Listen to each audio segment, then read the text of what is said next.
안녕하세요. 동영 모의고사 7회입니다. 자, 우리 7회 문제 같은 경우는 거의 끝판이에요. 끝판. 뒤에 8, 9, 10 3개밖에 안 나왔습니다. 이쯤 왔을 때에는 좀 가벼운 마음이어야 되는데 6회 때 가볍지 않았던 마음이 7회에선 좀 가벼워질 수 있어야 돼요. 왜냐면은 진짜 얼마 안 남았기 때문에. 응? 아직까지도 모르겠고 처음 보는 느낌이고 막 버벅거리고 그러면은 다시 한번 꼼꼼히 정리하셔야 돼요. 자, 문제 바로 넘어가 볼게요. 1번 문제입니다. 다음 유물이 처음 제작되어 사용되던 시기의 사회 모습으로 바른 것을 보기에서 모두 골라보자 이렇게 나와 있는데 승배 찌르개, 주먹도끼, 찌개, 팔매돌, 글개 이게 뭐예요? 이름이 좀 유치하죠? 뭔가 사용하는 그 용도에 따라서 이름이 지어진 거 더더군다나 주먹도끼 이런 것은 대표적인 구석기 때 유물이더라. 응?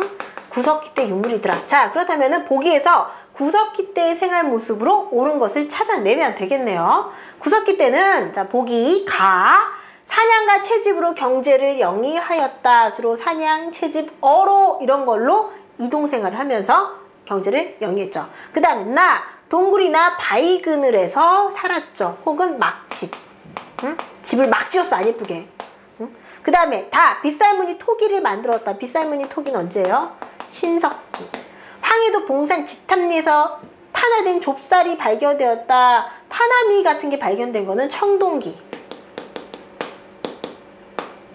이런 거. 그래서 1번 같은 경우는 보기에서 모두 고르니까 몇 번이 답이 되는 거예요? 가와 나라고 했으니까는 1번이 답이 되겠죠. 자, 2번으로 넘어갈게요. 2번은 그림이 나왔습니다. 다음 유적과 관련된 시대에 대한 설명으로 적절한 것은 이거 뭐예요? 고인돌이죠. 고인돌. 고인돌은 어느 시대? 청동기 때의 대표적인 유적이더라. 보면은 적절한 거 골라보세요. 청동기 때의 특징. 1번 계급이 발생하였다. 허무하네요. 벌써 나왔어요. 계급이 발생하였다. 1번. 자, 계급 발생한 거 사실은 고인돌 보고도 알 수 있죠. 어떻게? 이 고인돌은 사실은 되게 작은 것부터 큰 것까지 있는데 주로 이렇게 큰 돌을 갖다가 가지고 무덤을 만든 문화, 이거 거성 문화라고 표현을 해요. 이 큰 돌을 갖다가 움직이게 만들려면은 어떤 굉장히 강력한 파워가 있는 사람이 이 밑에 묻혀 있을 것이다 라고 추측을 하게 되는 거죠. 그래서 뭔가 조금 신분이 있는, 파워가 있는, 권력을 가지고 있는 이런 사람이 있었다는 것 자체가 계급이 있었다는 거, 계급사였다라고 하는 걸 추측할 수가 있겠죠. 자, 그래서 1번이 답이고요. 나머지 불을 사용하기 시작하였다. 불은요, 언제부터 있었냐면은 요거는 구석기부터 있었어요. 불과 언어를 사용하였다. 그래서 우리가 유인원들 중에서 호모 에렉투스, 도구를 사용했던 호모 에렉투스, 그때부터 이제 불을 사용했기 때문에 요거는 청동기라고 보기에는 너무 옛날이다. 그 다음에 3번에 웅집을 짓고 정착생활을 한 건 언제부터예요? 요거는 신석기 때. 신석기 때. 그 다음 4번에 빙하기 시대로 해수면이 낮았다. 빙하기 시대 같은 경우는 이 구석기랑 구석기 이때가 이제 빙하기가 되는 거고, 사실은 지금 간빙기죠. 빙기랑 간빙기를 갖다 계속 이렇게 왔다 갔다 하게 되는 건데, 빙하 시대라고 하면은 우리 지금 간빙기에 살고 있잖아요. 빙하 시대는 아니죠. 이건 구석기 때가 되겠죠. 구석기. 그래서 구석기에서 신석기로 넘어가는 그 시기에 잔석기라고 중석기 시대가 있는데 거기가 이제 간석기가 되는 거예요. 자, 그래서 이번에 해당하는 것은 몇 번이다? 계급이 발생하였다. 1번이 답이 되겠습니다. 그 다음에 3번은 다음과 같은 혼인 풍속이 있었던 국가의 모습으로 볼 수 없는 거, 볼 수 없는 것을 골라보라. 혼인을 정한 뒤 신부집 뒷곁에 조그만 집을 짓고 거기에 자식을 낳아 장성하면 아내를 데리고 신랑 집으로 돌아갔다. 자, 신부집 옆에다가 집을 지었대요. 신부집 뒷곁에 집을 지었고, 여기가 바로 어디예요? 서옥이에요. 서옥. 그래서 이 제도는 바로 서옥제라고 할 수가 있고, 서옥제를 실시했던 국가는 어디? 고구려의 혼인 풍속이었다. 고구려의 혼인 풍속이 아닌 것, 고구려의 풍속이 아닌 거를 찾으라는 얘기인데, 사람들은 대부분 큰 산과 깊은 계곡으로 된 산악지대에 살았기 때문에 농토가 부족하여 힘을 써서 일을 하여도 양식이 부족하여서 고구려 같은 경우는 약간 약탈을 해요. 그래서 무예가 굉장히 중시되고 옥저나 동해와 같이 고구려와 국경을 닿고 있는 지역 같은 경우는 고구려한테 조공을 바쳤죠. 왜? 고구려 자체가 농사가 조금 불가능했기 때문에 이거는 고구려의 모습이 왔고, 매년 10월에 무천이라는 제천 행사를 열었다. 무천? 무천 뭐예요? 이거는 동예의 제천 행사죠. 고구려의 제천 행사는 뭐예요? 요거는 동맹이라고 볼 수가 있겠죠. 그 다음 3번. 활발한 정복전쟁으로 한해 9년을 공략하고 옥저를 정복하였다. 요것도 고구려. 그래서 한해 9년을 공략하고 옥저를 정복하였다라고 하는 건 사실은 고대 국가에 가면은 우리 태조 왕이 이 옥저를 정복하고 뭐 미천왕이 낙랑군을 정벌하고 뭐 이런 내용들이 나오는데 모두 고구려에 해당하는 말이 되는 거고, 상가, 고추가 등의 대가들이 있었고 각기 사자, 조위, 선인 등의 관리를 거느렸다. 이거는 고구려의 통치 제도죠. 그렇기 때문에 이것도 맞다. 자, 답 몇 번이에요? 3번에 2번. 볼 수 없는 것은 2번이더라. 2번은 동의에 대한 설명이니까. 그 다음에 4번. 4번으로 넘어가 봅니다. 보기의 사실과 관련된 설명으로 틀린 것. 옳지 않은 것. 보기, 가, 장수왕. 중국의 남북조와 각각 교류하였다. 이렇게 나와 있는데, 장수왕은 두 세력을 조정하여 중국을 견제하였다. 그렇죠. 장수왕.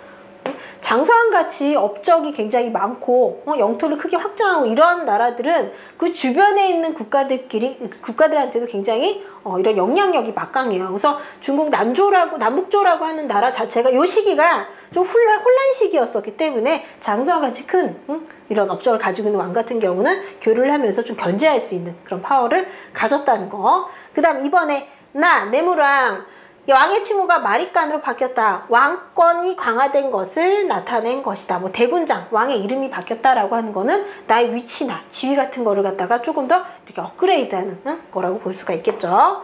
그 다음에 3번에 무령왕. 무령왕, 지방의 22담로로 왕족에 파견하였다. 지방에 대한 통제가 강화됐다라는 것을 우리가 알 수 있다. 그렇죠. 지방의 요지에다가 왕족을 파견했다는 거는 내가 믿을 수 있는 사람을 지방에 파견함으로 해서 나의 권력을 갖다가 조금 더 강화하려고 했다는 거를 알 수가 있겠습니다. 그 다음에 4번에 라의 원인은 산악지대에서 농토가 부족했기 때문이다. 이거 우리 앞서 있었던 문제에서 봤던 내용이죠. 산악지대에 농토가 부족했기 때문에 약탈 경제를 했던 거 어디예요? 고구려죠. 고구려. 근데 라 어디예요? 성왕. 공주에서 사비로 수도로 옮겼다 이렇게 나와 있는데 이거는 백제잖아요. 그죠? 백제에 대한 설명이다. 그래서 이거는 지금 고구려인데 백제라고 했으니까 4번에는 몇 번? 4번이 틀린 설명을 하고 있습니다. 그래서 답은 4번이 되겠어요.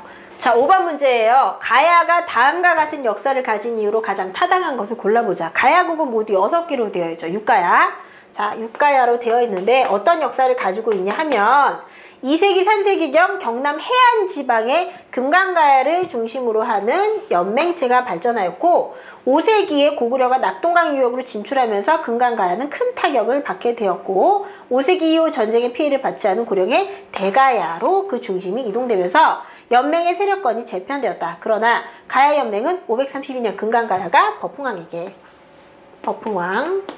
신라 버풍왕, 그 다음에 562년에 대가야가 신라 진흥왕에게 멸망을 당했다. 뭐 이런 역사를 가지고 있대요. 왜 그랬을까요? 일단 가야국이라고 하는 나라는 우리 한반도를 갖다 따봤을 때 여기에요. 한반도 남쪽에 치우쳐 있고 한강역을 차지한 것도 아니고 일단 남쪽에 있으니까 뭐가 좋냐면은 농사가 잘 돼요. 벼농사. 농사가 잘 되고 특히나 이 가야국 같은 경우는 철이 많이 생산이 돼서 다른 나라와 철을 갖다가 이제 무역을 통해 사고 파는 일에서 먹고 살았는데 문제는 뭐냐면 중앙집권화가 안 돼요. 중앙집권이라고 하는 건 왕권이 강화돼야 되는데 가야국 같은 경우 아까도 얘기했다시피 육가야. 각자 6개 가야국들이 자기 소국들만의 어떤 독자적인 기반을 가지고 있었기 때문에 중앙집권이 안 돼요. 중앙집권이 안 된다. 그러니까 연맹체제였기 때문에 연맹왕국 체제였기 때문에 주변에 있는 뭐 백제나 신라의 압박을 받기도 하고 고구려한테 이런 공격을 받기도 하고 이런 식의 역사를 가지고 있다는 얘기죠. 그래서 여기 지금 선지를 보면은 중앙집권 국가로의 정치적 발전을 이루지 못했기 때문에 이렇게 결국 멸망되었다라고 하는 3번이 답이 되는 거고, 나머지 중국과 탄탄한 외교관계를 유지하였다. 중국과의 외교관계도 보다는 일본과 외교 관계를 조금 더 갖고 있어요. 왜요? 철을 갖다가 이렇게 수출하는 그런 정도였기 때문에 중국과의 외교 관계보다는 일본과의 외교 관계. 문화 수준이 백제나 신라에 비해서 상당히 높았다. 비등비등해요. 그리고 특히나 백제나 신라 같은 경우는 문화가 발달해가지고 중국과 교류도 많이 하고 그랬기 때문에 가야가 월등히 상당히 높았다고 보기에는 조금 어렵죠. 그 다음에 철이 생산되지 않는 해안, 이미 틀렸죠? 않는 해안이래요. 철이 많이 생산돼가지고 일본에 수출을 하기도 했다. 다른 나라에 수출하기도 했다. 이게 바로 가야 경제의 어떤 밑거름이라고 할 수 있기 때문에 여기 5번에 해당하는 거는 몇 번? 3번이 정답이라고 볼 수가 있겠습니다. 자, 6번 문제예요. 다음은 통일신라 시대 어느 왕이 즉위할 해에 발표한 교서이다. 이 왕이 있었던 시기 신라의 상황에 대한 설명으로 적절하지 않은 것을 골라보자 그랬는데 내용 봅니다. 과인이 위로 천지의 도움을 입고 아래로는 종묘의 도움을 얻어서 사악한 흠돌 등의 꾀를 밝혀내었는데 흠돌 그 죄는 천지가 용납하지 못할 정도였다. 지금은 이미 이 요사스러운 무늬가 깨끗이 제거되어 우환이 없으니 소집하였던 병마는 속히 돌아가게 하라. 흠돌이라고 하는 사람이 누구냐면요, 김흠돌이라고 해가지고 신라의 귀족이에요. 이 사람은 신문왕의 장인어른으로서 역모를 깬 것이 밝혀져 제거가 되고, 신문왕은 이런 김문돌과 같은 진고 귀족 세력의 난을 갖다가 진압을 하는 과정에서 왕권을 강화하게 되죠. 자, 그러면은 신문왕이 있었던 시기의 내용이 아닌 것을 고르라는 얘기인데 1번에 문무관리에게 관료전을 지급하였다. 자, 관료전을 지급한 건 좀 중요한 얘기예요. 왜냐면은 원래는 관료전이라고 하는 것 자체가 여기에서 세금을 징발할 수가 있는데 그 전에 관리한테 주던 거는 뭐냐면 노급이에요. 노급은 세금도 거둘 수 있고 노동력도 징발할 수가 있어요. 그럼 뭐가 더 좋아요? 노급이 더 좋죠. 얘가 더 좋은데 관리들의 이런 권력 기반을 갖다가 좀 낮출 목적으로 노급을 폐지해버리고 관료전을 지급해서 왕권을 강화한 게 바로 신문왕의 가장 중요한 정책이 되겠습니다. 목적은 왕권 강화 이거. 그 다음 2번에 유학교육 진흥을 위하여 국학을 설립했다. 그래서 원래 신라 같은 경우는 육두품, 그러니까 중앙관리이면서 관직 승진의 제안을 받았던 육두품은 잘 임용을 안 해요. 근데 신문왕 같은 경우는 이런 진골 세력들이 너무 이렇게 막 나대니까 그걸 갖다가 막아내기 위해서 육두품을 등용하기도 하고 유학교육을 위해서 학교를 짓기도 했지요. 그 다음에 3번에 육두품이 진골귀족을 누르고 집사부의 시중이 되었다. 이렇게 나와 있는데 그렇다고 해서 육두품이 진골귀족을 누르고 집사부의 시중이 되지는 좀 어렵겠죠. 왜냐면은 집사부의 시중이라고 하는 건 뭐냐면은 집사부가 왕 직속 기구예요. 왕 직속. 그 다음 시중은 집사부의 수상, 장이죠, 장. 집사부의 장. 근데 육두품이 진골귀족을 누르고 이렇게까지 위까지 올라갈 수는 없었고 그냥 이런 여러 가지 진흥을 하기 위해서 등용을 된 거지 이렇게 높은 관직까지 올라갈 수는 없어요. 왜냐면은 육두품 같은 경우는 대야창까지, 그러니까는 중앙관리이지만은 그렇게까지 많이 올라갈 수는 없었다라고 하는 게 육두품의 한계점이거든요. 그렇기 때문에 3번은 아니다. 그 다음 4번에 노급을 폐지하여 귀족의 경제적 기반을 약화하였다. 요게 바로 1번이랑 일맥상통하는 얘기로서 맞는 거죠. 그래서 3번 같은 경우는 몇 번이다? 육두품 너무 많이 올렸죠. 3번이 옳지 않다. 답이 되겠습니다.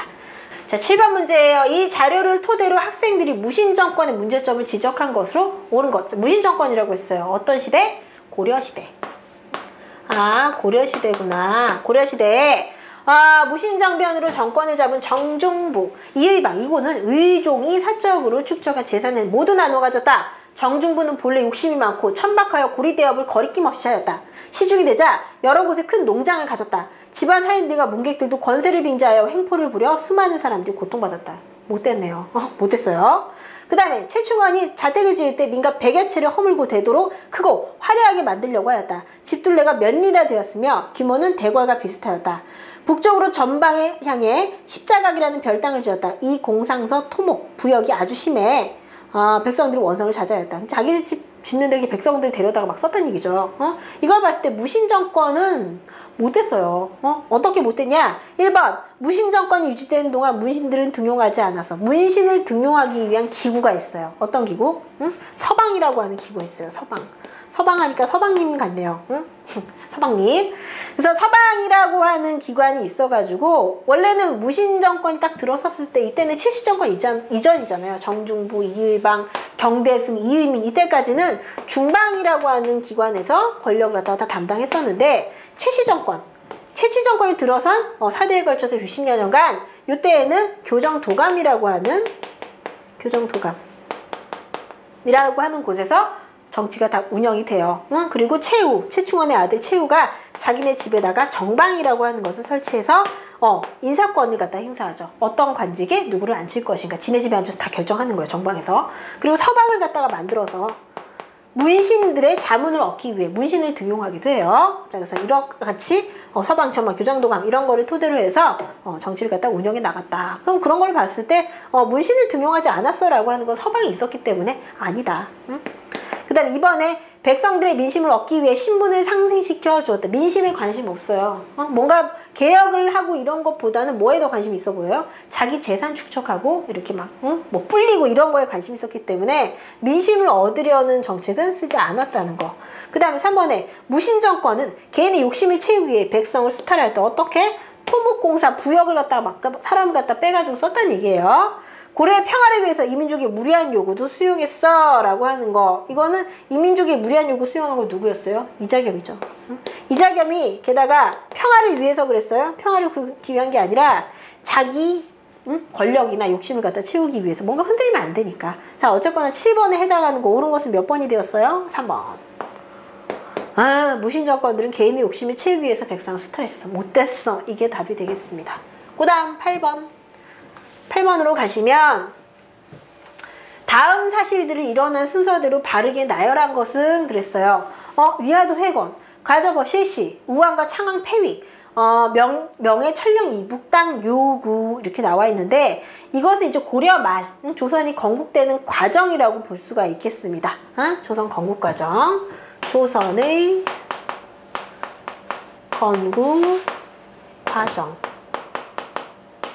이렇게 볼 수가 있는데 제일 먼저 와야 될 것은 무엇이냐. 여기에 명나라가 천령 이북의 땅을 요구하게 되자 최영 등 장군들이 명나라를 정벌할 것을 이 당시 이성계라는 장군에게 명령을 내리게 되죠. 그래서 이성계가 명나라를 치러 가다가 갑자기 생각을 하는 거죠. 이 날씨도 여름인데 여름에서 군사 모으기도 힘들고 왜요? 전염병이 돌고 그리고 뭐 철에 악유, 활에 쏠 때 들어가는 기름인 악유가 너무 더워서 녹을 수가 있고 작은 나라가 큰 나라 치는 거 안 되고 뭐 이런 식으로 사대 불가를 내세워서 군대를 갖다가 압록강에서 돌려 들어오죠. 압록강에서. 압록강 안에 있는 섬이 위화도예요. 그래서 위화도에서 군대를 돌렸다라고 해서 위화도 패군이라고 하죠. 그럼 말을 안 들었으니까 이성계는 돌아오면 어떻게 될 것 같아요?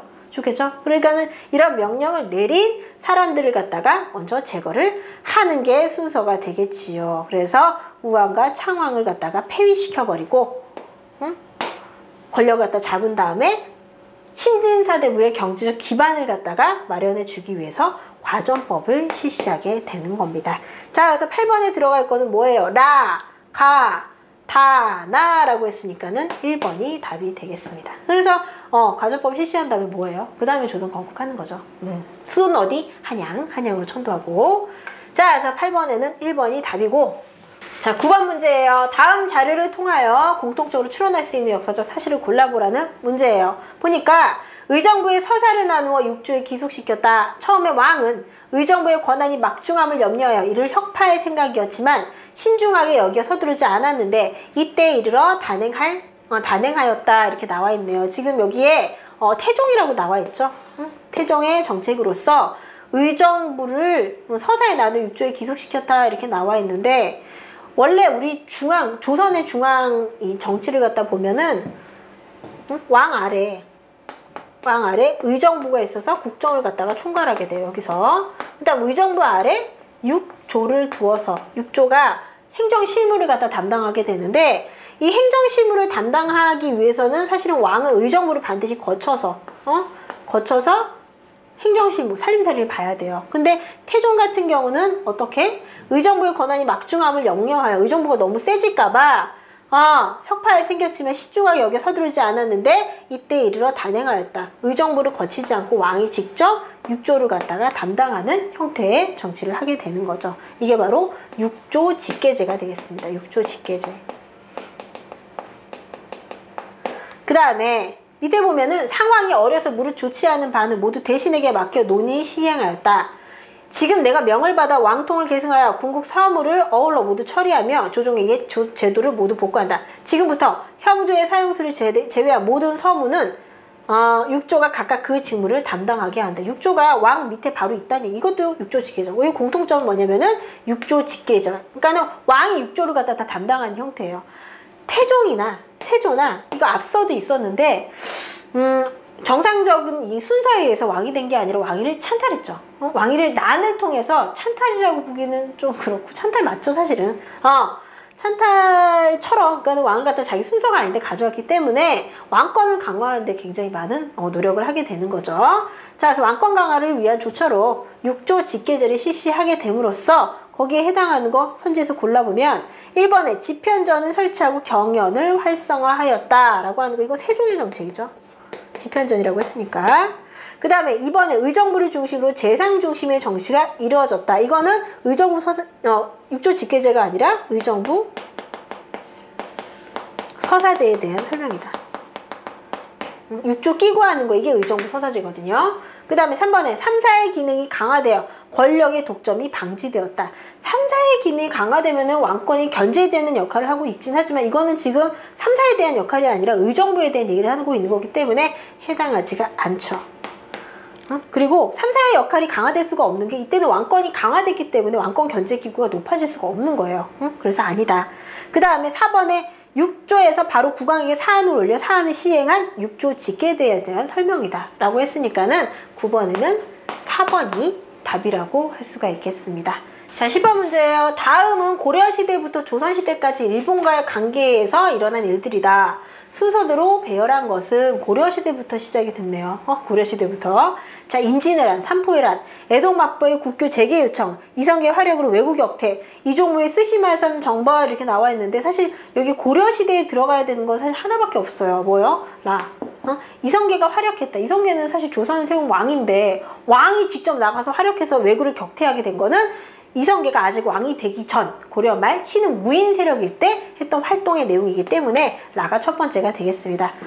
그 다음에 나와야 될 것은 무엇이냐면은 태조 이성계 이후에 세종대왕이 이종무를 시켜서 일본 쓰시마섬을 정벌하게 된 마가 두 번째가 되는 거고요. 그 다음 세 번째 같은 경우는 일본 애들이 그러니까 전쟁을 일으킨 건 아니고 우리나라 이런 해변 해안가에서 말 그대로 노략질 같은 것들을 계속 하게 되거든요. 그 바람에 일어나게 된 삼포회란 그리고 이런 잦은 전쟁, 잦은 이런 난들, 잦은 이런 침범들 때문에 사실 뭐 비변사를 설치하거나 이런 식으로 해서 국방 문제를 담당하기 위해서 우리나라도 어느 정도 이렇게 대안을 마련했으나 임진왜란이라고 하는 사건, 이 큰 전쟁을 통해서 일본이 쳐들어오게 되면서 사회가 크게 변하게 되는 거죠. 삼포회란 이후에 임진왜란이 일어나게 되고 그 이후에 우리가 국교가 멈춰요. 왜? 전쟁이 끝난 다음에는 우리가 일본이랑은 사이가 안 좋아졌기 때문에 국교를 안 하다가 애동막부, 일본 내에 정권이 교체되면서 계속 국교를 하자라고 요청을 해서 우리가 통신사를 갖다 파견하면서 국교가 재개가 되죠. 이게 다섯 번째가 되겠어요. 자, 그래서 순서대로 이렇게 배열한 거는 라마, 나가, 다. 이게 벌써 라가 고려시대인 거를 딱 파악했으면은 뭐 더 볼 것도 없이 문제가 4번. 이 문제의 답은 4번이다라고 하는 걸 알 수가 있겠죠. 그래도 뭐 이런 식의 문제가 나와도 끝까지 보세요. 왜? 문제집을 푸는 이유는 우리가 답 정답 딱딱 맞추는 게 목적이 아니라 뭘 모르는지 알아가는 과정이기 때문에 문제 꼼꼼하게 보면서 풀어보면 더 도움이 될 것 같습니다. 자, 11번 조선시대 붕당정치 전개 과정에 대한 설명으로 옳지 않은 것을 골라보자. 옳지 않은 거 보시면 1번에 광해군과 북인 정권은 친명 배금 정책을 펼쳤다. 벌써 답이 나와 있어요. 1번이에요. 왜요? 광해군과 북인 정권이 실시한 정책은 중립외교였죠. 중립외교. 응? 중립외교가 뭐였나요? 중립외교는 임진왜란 이후에 조선과 명과 여진, 응? 요 세 나라, 조선과 명 같은 경우는 임진왜란 때 명나라가 우리한테 원군을 보내줌으로써 전쟁에 도움이 됐었죠. 그런데 전쟁이 끝난 다음에 명나라는 점점점 쇠퇴하기 시작해요. 그리고 같은 대륙에서 활동하던 여진족은 점점 강성해지기 시작하면서 명과 여진이 사이가 안 좋아지게 되는 거죠. 그 가운데 명과 여진 사이가 안 좋아지니까 전쟁을 벌이는 과정에서 명이 우리한테, 조선한테, 야, 우리가 니네 일본이랑 싸울 때 군대 보내줬으니까 우리도 군대 좀 보내줘, 뭐 이런 식으로 요청을 하게 돼요. 응? 근데 우리 조선의 입장에서는 쇠퇴하는 명을 갖다 괜히 도와줘가지고 점점 강성해지는 여진한테 이렇게 미움을 사게 되면 안 되기 때문에 그 당시 왕이었던 광해군은 고민을 하는 거죠. 아, 어떡하지? 그러다가 원군도 보내주게 되고, 밀사를 파견해서 여진에게 우리가 싸울 생각이 없었다라고 하는 것을 전달하게 되는 거예요. 그래서 외침을 막게 된 게 바로 중립외교인데, 광해군과 북인 정책은 중립외교로서 외침을 막았지만 이런 것이 명과 여리를 저버렸다라는 이유로 광해군이 반적으로 쫓겨나게 되는 어떤 원인으로 작용하게 되는 거죠. 자, 그래서 중립외교 뭐 이런 것들 때문에 광해군이 중간에 왕자리에서 물러나고, 그 이후에 왕이 되는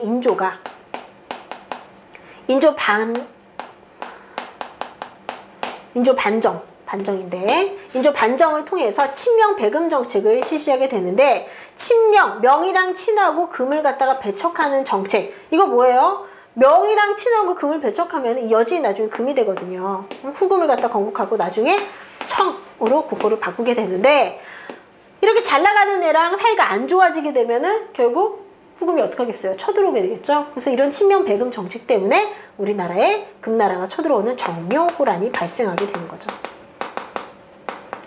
자, 그래서 지금 옳지 않은 거, 광해군과 북인 정권은 친명 정책을 펼쳤다. 아예 틀렸죠, 그냥. 답 1번이고, 2번은 인조반정 이후 서인 주도하에 남인 세력이 공존하였다. 왜? 인조를 갖다 왕위로 올려준 세력이 바로 서인 세력들이고, 3번은 현종 때 예송으로 남인과 서인 사이에 대립이 격화되었다. 이렇게 나와 있는데, 그렇죠. 현종 때 예송 논쟁. 그 다음에 4번에 선조 때 처음 동인과 서인으로 붕당의 모습을 갖추었다. 뭐 때문에? 이조전랑 임명 문제 때문에. 우리가 6회차에서 설명했는데 참고하시면 되겠습니다. 자, 그래서 11번 같은 경우 옳지 않은 것은 몇 번이다? 1번이 답이 되겠지요. 그 다음에 12번. 12번은 뭐 지우고, 조선 후기에 나타난 사회 변화를 보기 어려운 것을 골라보자. 이렇게 나와 있는데, 일단 신문제가 흔들렸다. 왜? 원래는 신문제가 이렇게 삼각형 구도였는데 조선 후기가 되면은 납속, 군공, 이런 것들 때문에, 노비 해방 이런 것들 때문에 신문제가 역삼각형 구도로 바뀌게 돼요. 그 다음에 2번, 부계 중심의 가족 제도가 강화되었다. 사실은 우리 왜 남존여비라 그래가지고 유교적인 이런 사회 구성, 사회 이런 특징을 보면은 남자 중심, 아버지 중심, 이런 식으로 구성이 되어 있는데, 사실 그런 식의 아버지 중심, 부계 중심의 사회가 만들어지게 된 거는 언제부터냐면은 조선 후기부터예요. 그전에는 고려시대도 그렇고, 여성의 어떤 지위나 이런 것들이, 조선 후기만큼 그렇게 낮지는 않았어요. 그래서 부계 중심의 가족 제도가 더욱 강화된 거는 조선 전기가 아니라 조선 후기부터이기 때문에 이것도 맞다. 얘도 맞다. 그 다음에 3번에 사회 혼란으로 인구가 감소되었다. 이렇게 나와 있는데, 조선 후기가 되면은 되게 훌륭한 왕이 하나 있어요. 누구요? 영조, 정조. 근데 정조 때 이런 상업이나 공업이나 농업 이런 것들이 크게 발달해서 실제로 인구가 3분의 1 정도 증가를 하게 돼요. 그렇기 때문에 인구가 감소되었다? 아니, 경제 발전으로 뭐 농민의 지위 향상 이런 것들 때문에, 지위 향상은 조금 그렇고 아무튼 경제력 향상이라고 볼 수가 있겠죠. 사회 혼란, 인구가 감소한 게 아니라 인구가 증가하였다. 요거는 틀렸다. 그 다음 농민층 분화. 이게 모내기법이 막 이렇게 발달하게 되면서 땅을 가진 지주층 같은 경우는 생산량이 많아지기 때문에 굉장히 부자가 돼요. 분홍이라고 하죠, 분홍. 하지만 땅을 부쳐먹고 사는 소작농 같은 경우는 상대적으로 빈농으로 발생하는 경우가 많죠. 왜? 생산량이 많아졌다고 해서 그 사람들한테 돌아가는 게 많아진 건 아니니까. 세금을 많이 내야 되니까. 그래서 빈농. 그래서 두 개로 나누어지게 되고, 빈농들 같은 경우는 품팔이꾼, 임노동자, 그러니까 그때 일해서 먹고 사는 그런 사람을 전락하게 되었다. 그래서 12번에 보기 어려운 것은 몇 번이다? 3번이 되겠습니다. 이렇게. 자, 13번 문제예요. 다음에 해당하는 실학자들의 역사서를 보기에서 고르면 그랬어요. 우리가 실학 안에 민족적이라는 성격을 가지게 된 거는 바로 국학이라는 학문을 연구했기 때문인데, 국학은 나라와 관련된, 우리 국가와 관련된 분야라고 볼 수가 있겠죠. 그 중에서도 역사 파트가 나와 있네요. 이 역사서적은 고대사 연구의 시야를 만주지방까지 확대시킴으로써 한반도 중심의 혁수한 사관을 극복하는 데 힘썼다. 우리 역사에서 만주지방까지 영토를 확대했던 시기는 고구려와 발해사가 있죠. 그래서 고구려와 발해사가 들어있는 거, 이미 여기 딱 유두공에 발해고 딱 써있네요. 그래서 발해를 우리 역사로 처음 인식했던 거. 그 다음 이종의 동사, 이건 고구려부터 역사가 다 정리가 되어 있어요. 그래서 여기까지는 전부 다 니은과 디귿 같은 경우는 만주지방, 고구려 발해 역사를 갖다가 담고 있지만, 동사강목이나 해동 역사 같은 경우는 고려시대라든가 이런 지역을 갖다가 얘기하고 있기 때문에 고구려나 발해가 들어가지 않아요. 그렇다면 니은과 디귿만을 얘기하고 있는 거기 때문에 몇 번? 니은, 디귿. 4번. 13번에는 4번이 답이 되겠지요. 그 다음에 14번으로 넘어왔어요. 14번은 다음이 설명하는 19세기의 사건은 무엇인가? 세도 정치의 모순으로 인해 19세기 농민들의 삶은 어려웠다. 평안도 지역에서 몰락한 한 양반의 지휘하에 영세농민, 중소상인, 광산 노동자 등이 합세하여 정부에 대항하는 농민봉기를 일으켰다. 이들은 처음에 가산에서 난을 일으켜 한때는 청천강 이북 지역을 거의 장악하였으나 5개월 만에 평정되었다. 자, 이건 언제예요? 세도 정치기 일어났던 홍경래의 난이죠. 홍경래의 난. 몇 번이에요? 4번 그냥 딱 나와 있습니다. 그럼 나머지는 다 무엇인가? 이괄의 난. 이괄의 난은 뭐냐면은 인조반정 때 인조반정 때 이괄이라는 사람이 자기가 인조반정의 1등 공신이라고 생각했는데 평가는 1등 공신이 아니라 별로 그렇게 공이 많이 없는 걸로. 그래서 이괄이라는 사람이 거기에 불만 품고 난을 갖다 일으키게 된 게 이괄의 난이죠. 그래서 이괄의 난 때문에 사실은 나라가 혼란스러워져서 정묘호란의 배경이 되기도 하죠. 그리고 뭐 이괄을 따르던 자들이 후금으로 넘어가서 조선이 이제 혼란스러운 상황이다, 뭐 이런 거 흘렸다, 뭐 이런 얘기도 있죠. 그 다음에 병인양요. 병인양요 같은 경우는 프랑스 군함이 우리나라 강화도를 쳐들어온 사건을 병인양요라고 하고, 병인박해가 원인이 돼서 일어나게 되는 사건이더라. 원인은 병인박해. 그 다음 임술농민봉기 이렇게 나오는데, 임술농민봉기는 세도 정치 시기이긴 하지만 평안도 지역에서 일어난 게 아니라 진주 지역에서 일어난 것이다. 그래서 우리가 지도로 이렇게 살펴봤을 때 홍경래의 난 같은 경우는 여기, 진주봉기 같은 경우는 여기. 이렇게 지도로 같이 출제되는 경우도 간혹 있으니까는 참고로 알아두시면 되겠습니다. 자, 그래서 14번 같은 경우는 무엇인가? 4번 홍경래의 난이 되겠죠. 뭐 참고로 홍경래의 난은 원인이라고 하면은 평안도민 차별대우. 평안도민 차별대우 때문에 일어났다. 요거 같이 필기해 두고 알아두셔야 돼요. 평안도민 차별대우 때문에 일어났다. 자, 15번 문제예요. 다음의 자료와 관련된 인물에 대한 설명으로 옳은 것을 보기에서 고르면 그랬어요. 서양 오랑캐가 침범하며 싸우지 않으면 곧 화해하는 것이요, 화해를 주장하는 것은 나라를 파는 것이다. 자, 이거는 어디에 나와 있는 글? 바로 척하비에 써있는 글로서, 척하비 세운 사람 누구예요? 흥선 대원군의 정책을 물어보는 문제가 되겠네요. 보니까 기역에 별기군과 통리기무 아무는 설치하였다. 별기군은 일본식 신식부대, 통리기무 아무는 개화 정책을 추진하기 위해서 설치된 기관. 그러면 이거는 개화파에서 주도했기 때문에 대원군이랑 상관이 없겠네요. 그 다음 통상수교 거부 정책을 확고히 유지한 거 써있죠. 방금 얘기했고. 그 다음에 디귿에 경복궁을 중건을 해서 왕실의 위엄을 회복하고자 하였다. 이런 걸 통해서 사실은 왕권을 강화시키려고 했던 건데, 경복궁 중건하는 과정에서 나오는 거 하나만 알아둡시다. 뭐요? 당백전. 이 당시에 재정이 이미 세도 정치를 겪은 후기 때문에 재정이 그렇게 많지가 않아요.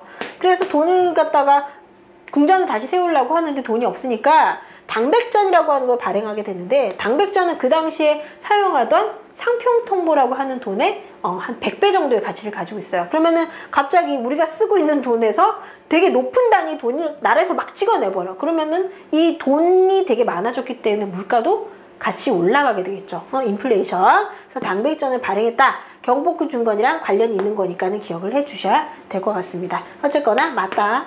그 다음 리을의 밀시세력과 더불어 개화와 통상정책을 적극 추진하였다. 통상수교 거부 정책이 대원군 정책의 모토죠. 그 다음에 미음 농민봉기의 원인이 되었던 삼정을 개혁하여 국가 재정의 확충을 힘썼다. 이거는 세계 수치제도 뭐요? 전정,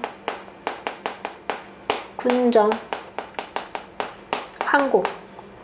이것의 폐단을 갖다가 바로잡기 위해서 양전, 토지를 다시 조사하고 호포제를 실시하고 황곡, 사창제를 실시해서 황곡을 폐지해버렸다.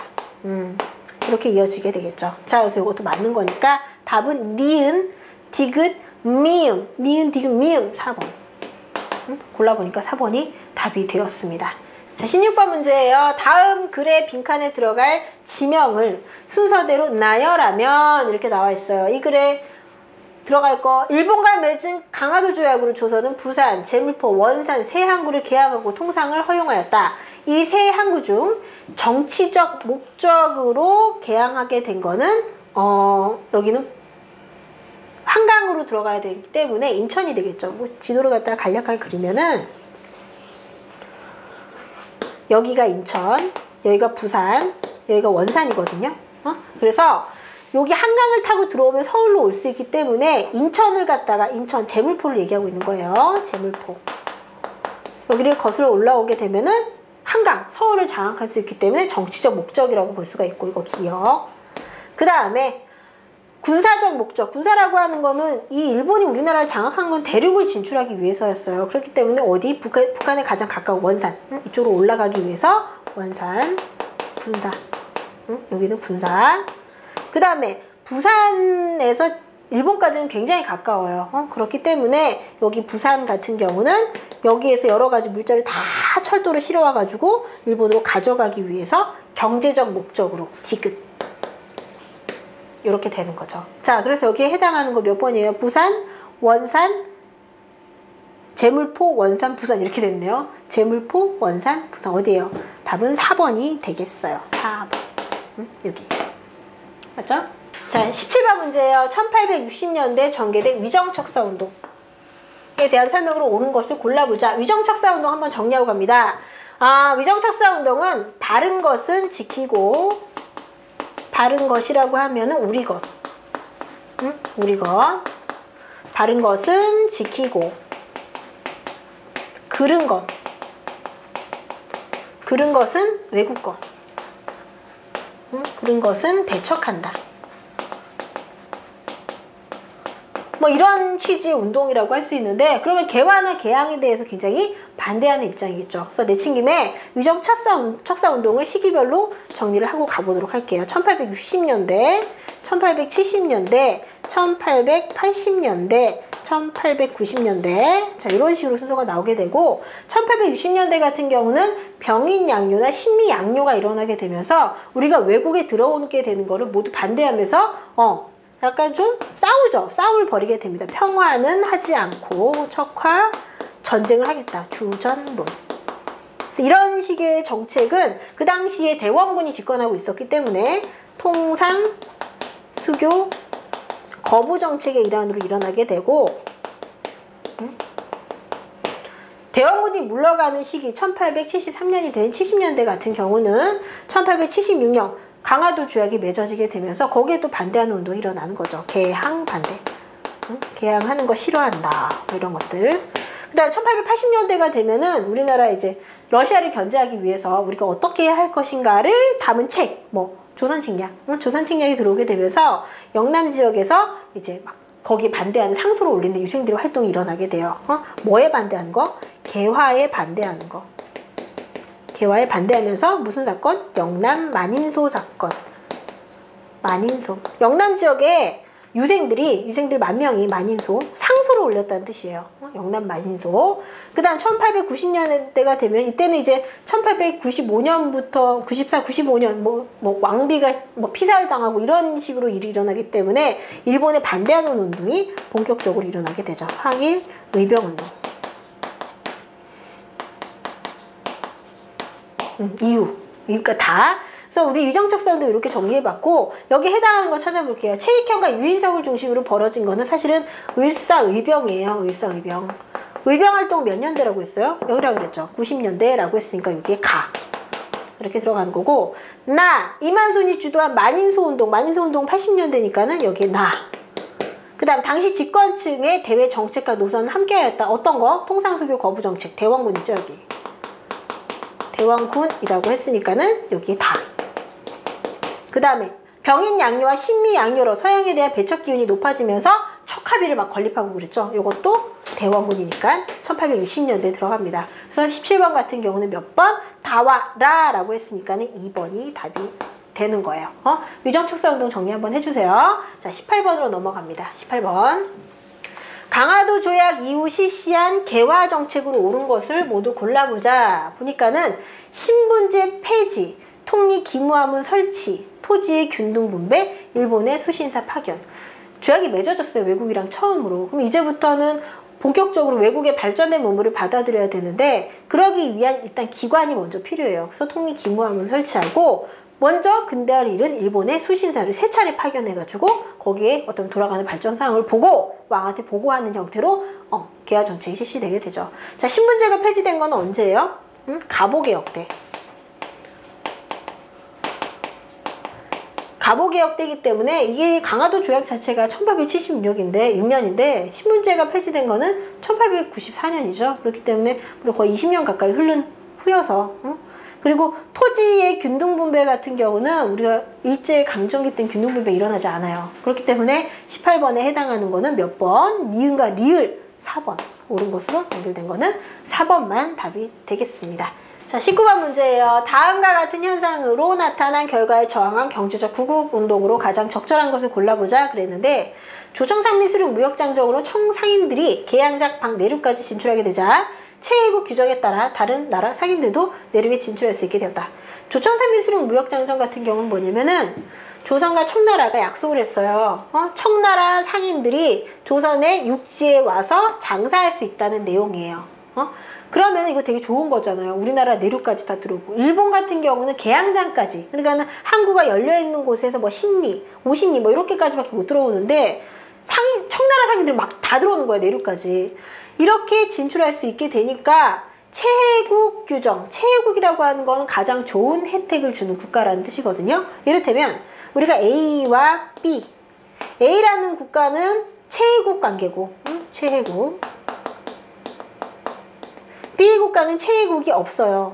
없는 관계인데 B 국가에서 되게 좋은 어떤 조약을 갖다가 맺었어. 그러면은 이 조약은 자동으로 따로 얘기 안 해도 A 국가에 들어가게 되는 거예요. 왜? 가장 좋은 혜택이라고 했으니까. 이게 최애국 대우예요. 그래서 우리가 최애국 대우를 처음 맺은 게 미국이랑 처음 맺게 되는데 청나라 상인이 우리나라에 들어오게 되니까는 다른 나라 상인들도 다 최애국 대우를 내밀고서 다 야 제일 좋은 혜택 주기로 했잖아. 그러면서 최애국 대우 조항을 갖다가 빌미로 해서 다 우리나라 내륙까지 들어오게 되는 거죠. 그러면 우리나라 상인들은 어떻게 돼요?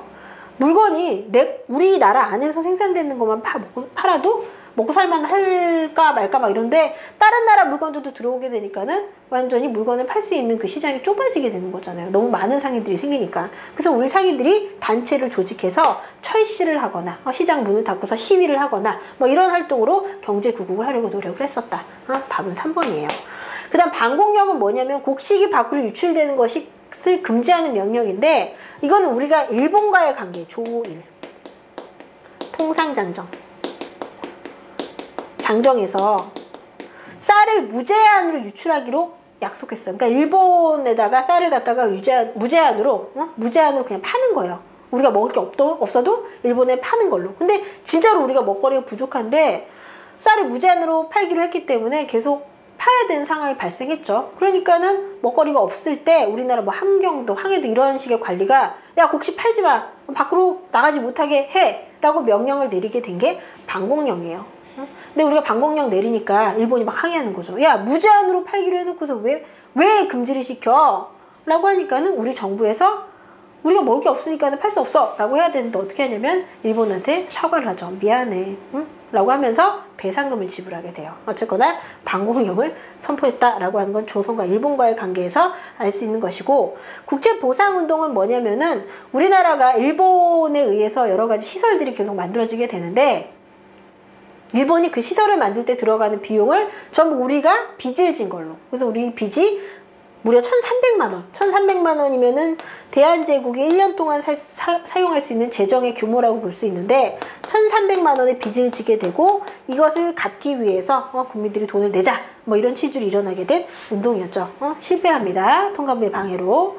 그 다음에 독립협회 이권 수호운동 이렇게 나와 있는데, 독립협회 활동이 이제는 1896년에 독립협회가 만들어지기 때문에 조총산민수령 무역장전은 1883년이에요. 너무 시간이 길죠. 10년이나 뒤에. 그래서 그거의 결과로 저항한 운동은 아니라고 할 수 있습니다. 그래서 19번에는 몇 번이다?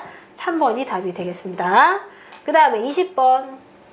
20번은 다음 보기의 항일의병 운동 활동 내용을 순서대로 바르게 나열하라 이렇게 나와 있는데, 기억의 평민 출신 의병장인 신돌석이 나오면요. 그냥 하나예요. 뭐요? 을사조약에 반대하면서 일어난 을사의병. 그 다음에 니은의 명성황후 시해 사건과 단발령에 저항하여 원인이 2개, 명성황후 시해와 단발령 2개 더하면은 무슨 사건으로 이어지게 된다? 을미의병.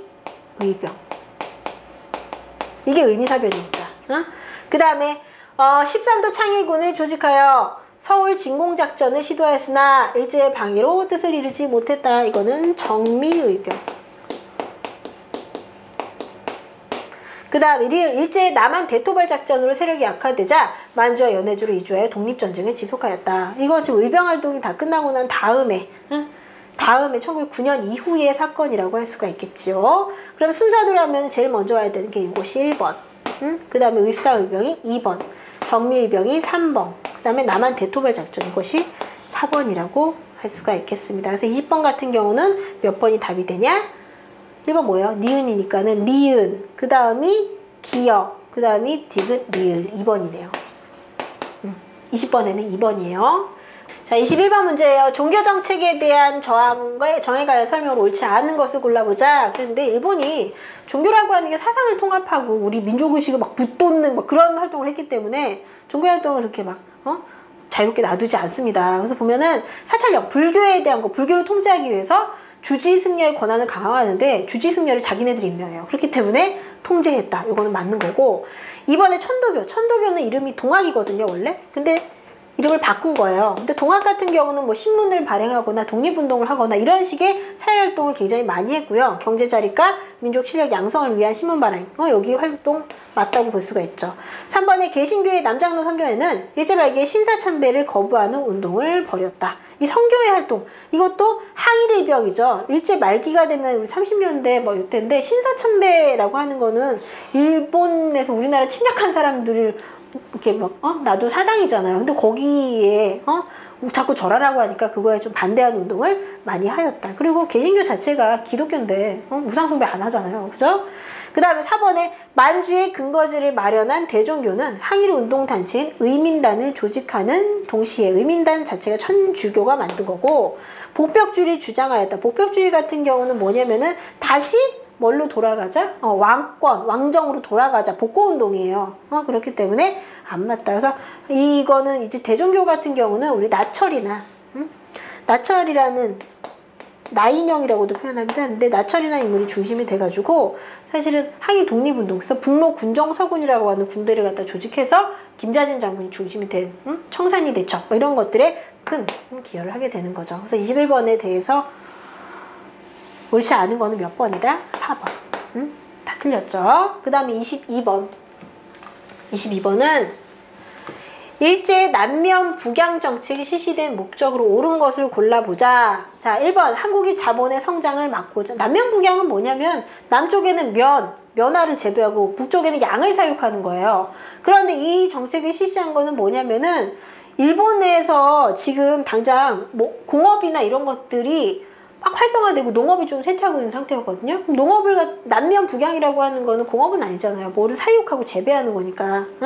그래서 그런 거를 갖다가 조금 더 활성화하기 위해서 공업 원료의 부족 현상에 대비할 목적으로 실시하게 되었다. 그리고 남녀북양이 30년대 일어나게 되는 건데 30년대가 되면 일본이 공업화가 되게 많이 진행이 된 데다가 군수물자가 굉장히 많이 필요해요. 전쟁을 해야 되기 때문에. 그래서 공업 원료 부족 현상을 대비하기 위해서 우리나라 남녀북양 정책을 실시하게 되면서 우리나라의 뭐 공업화가 아니라 자기네들 원료 생산지로 사용하게 됐다는 거죠. 그 다음에 1번에 한국인 자본 성장을 막고자 했다. 자본 성장 막는 거가 주 목적은 아니에요. 원료를 가져가는 거기 때문에.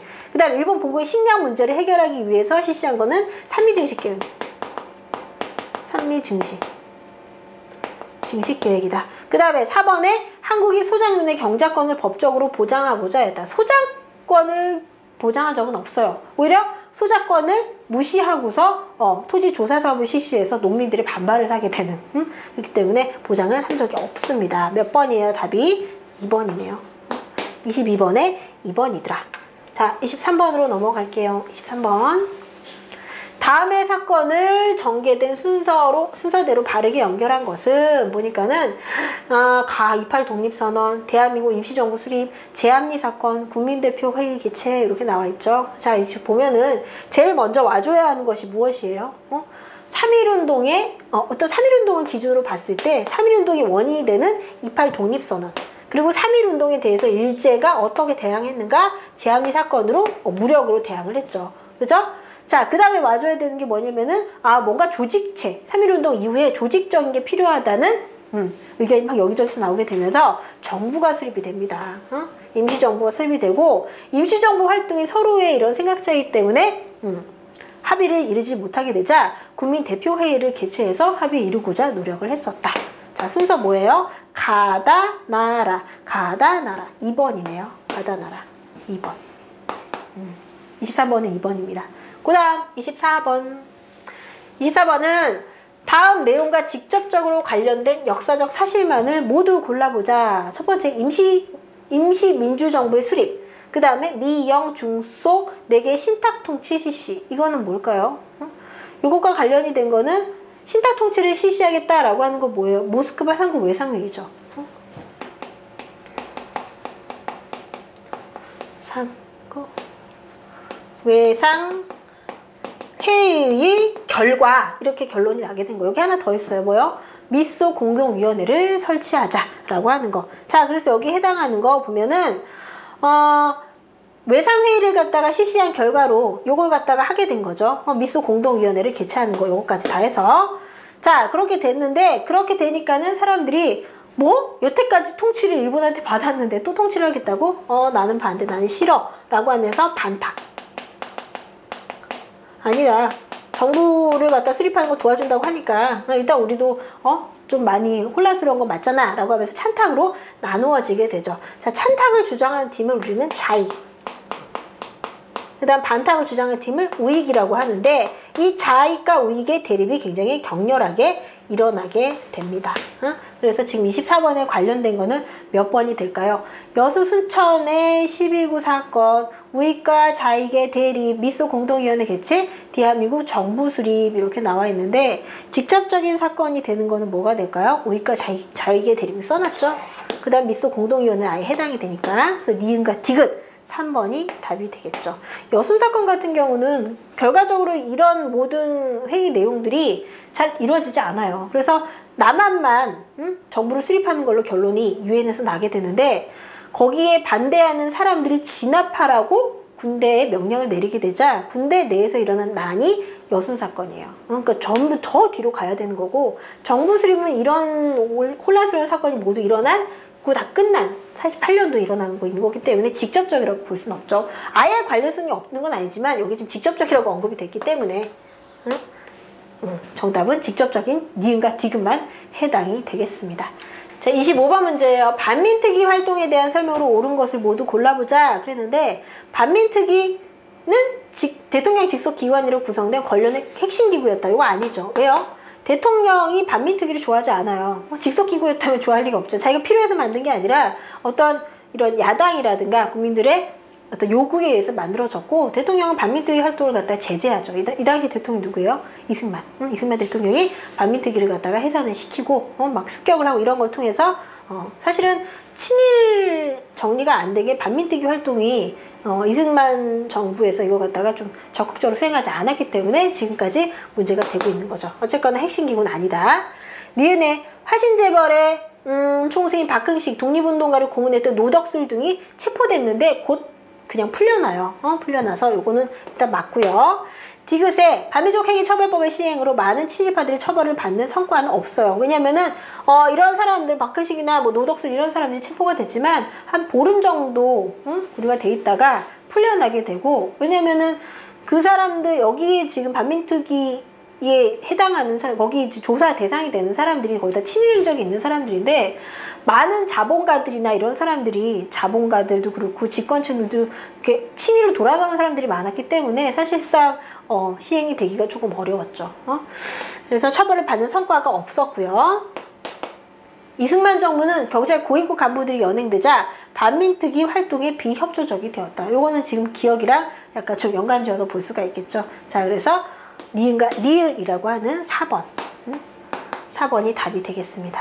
자, 그래서 우리 지금 25개까지 문제 다 풀어봤는데, 내용이 그 전에 약간 없었던 것들이 조금 나오게 되면서 헷갈릴 수도 있었을 것 같아요. 근데 새로운 거라고 헷갈리니까 안 풀래 이럴 수는 없잖아요. 그러니까는 새로 나온 거는 새로 나온 거대로 다시 한번 정리를 해서 확인하는 시간을 가지면 조금 더 도움이 될 것 같아요. 자, 여기까지 보시느라고 수고 많으셨어요. 감사합니다.